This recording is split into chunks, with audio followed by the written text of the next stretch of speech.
My dear student, ध्यान दें, ये वेक्टर का सवाल है। वेक्टर को हम बोलते हैं सदिश। ध्यान दें कि वेक्टर और स्केलर दो चीज होता है, सदिश और अदिश।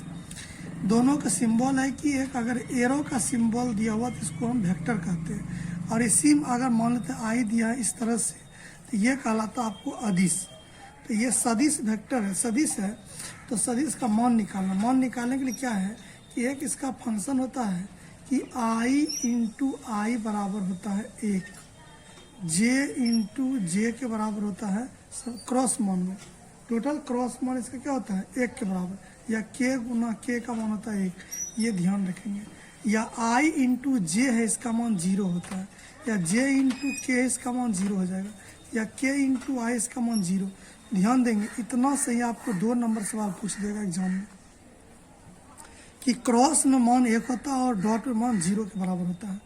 अब हमको पहले इसको हल करने के लिए पहले इस फंक्शन को हल करना है कि 2i माइनस जे, ये इसका मतलब है कि वेक्टर हो गया, क्रॉस जे वेक्टर के वेक्टर। इसको हल करने के लिए क्या है कि इसको हम बनाते हैं ये डिटर्मिनेंट पर। क्या है कि इसमें आई होता है, जे होता है, के होता है। इसमें आई है, जे है, लेकिन के नहीं है, तो आई का मान 2 हो गया, जे का मान -a हो गया, के नहीं तो उसका मान 0 हो गया। इसमें आई का मान नहीं है तो 0 हो गया, जे का मान कुछ नहीं तो इसके बगल में 1 है, के का मान भी 1 है। अब इसको हम हल करते हैं। हल करने के लिए इसका हम लिखते हैं आई इंटू क्रॉस। आपको हल करने बताए थे कि जब आई का मान निकाल इसको बंद कर देंगे तो ये गुना हो जाएगा, इसका मान 1 हो गया था, तो -1 गुना 1 -1 और -1 गुना 0 0 होता है। दूसरा मान होता है माइनस जे लिखेंगे तो इस मान को छुपा देंगे तो हो जाएगा 2 -0 गुना 0 0 हो गया, प्लस के, तो इसको बंद कर देंगे तो हो जाएगा 2 एकम 2 और 0 गुना 1 0 हो गया। अब इसका मान निकला घट के -i -2j प्लस 2k, यह मान हो गया, इस फंक्शन का वैल्यू निकला।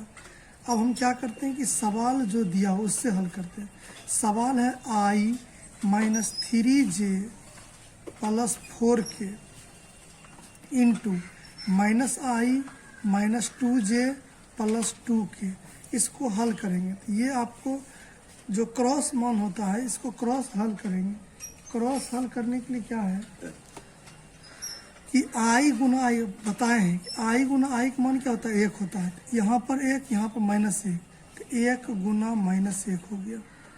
आई गुना आई 1 होता है, फिर यहाँ पर जाएगा -3 गुने -2, तो -3 गुने -2 हो गया, फिर प्लस 4 गुना 2 हो गया, तो माइनस गुना 1 माइनस गुना 1, ये हो जाएगा -1 और माइनस माइनस प्लस 3 गुना 6 हो गया, ये 4 गुना 8 हो गया। अब हो गया 8 6 14 -1 घट के कितना हो गया 13, यही इसका वैल्यू निकला, इसका शुद्ध मान निकल गया 13। ठीक है।